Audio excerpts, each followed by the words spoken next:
Brooks here from Nature Glow's eScience, a math, enrichment, and natural science online unit studies for homeschool kids ages 8 to 18. Welcome to my channel. So I am out here this morning, early morning. I'm giving you a different view of the beautiful Mount Whitney. Just check out, let me just flip my camera around so you can see the beauty here. So I want to tell you a little story about how I came out as a full-time RVer.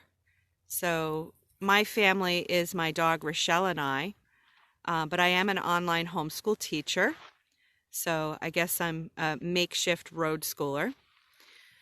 But I got my camper van in 2012, December 2012.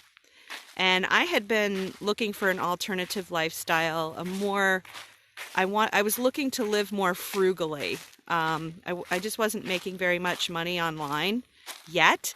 And so I was looking first to live in a tiny house on wheels. And then I realized how cost prohibitive that even was for me. So I fell in love with van life. There were, at that time in 2012, van life was really taking off in popularity. And I met this man named Bob Wells. He has a channel, you can check it out on YouTube, called Cheap RV Living. And he had a book. It was like $3 and I bought it.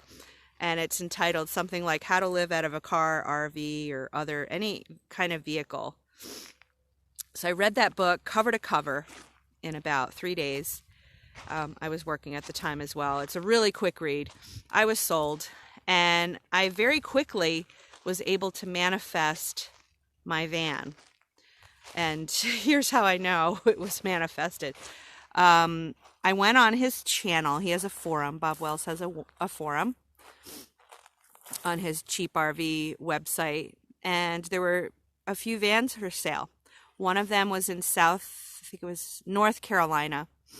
What was ironic is, anyway, I don't want to go too far ahead of myself. So it was a green van, a Ford, and I was like, that's my van. And it was, the guy was selling it for $4,000, and I didn't even care. Like, I did not have the money. I just went down there in my car in faith, and I got there. I met the guy and his family. It was in Waynesville, North Carolina. I don't know if any of you are familiar with that small town. And I met the guy and his family, and they were so sweet. They let me spend the night in the van. I noticed there was like condensation building on the walls in the van, even overnight, just for one night. And I realized, oh my goodness, I don't know what I'm doing. I'm like, I read the book cover to cover, but I was still a newbie at anything living out of a vehicle. So what ended up happening is the guy and myself, we made a deal. His wife actually fell in love with my car, and it had 70,000 miles on it. It was a Chevrolet Malibu. It was a gold car, a taupe-colored car. She wanted my car, so we did a straight trade. We did a straight swap. So I paid $1, the legal price for a swap like that, and that was how I got my van. Isn't that awesome? So yeah, then I was tasked, then I had the task of converting it so that it was livable, campable, for full-time living. The good news was it was partially converted. It had a bed in it, it had a table, it had a battery so that I could charge some things. It had a sink, which I later took out because I didn't need it.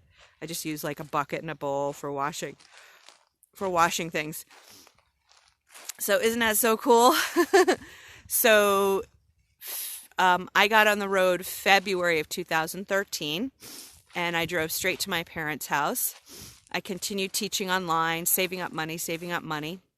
And I hit the road full-time officially May of 2013 and have loved it since. So that's my quote-unquote road schooling. I consider myself a road schooler because I teach kids online. I teach the homeschool community. But technically, a road schooler is a family with children.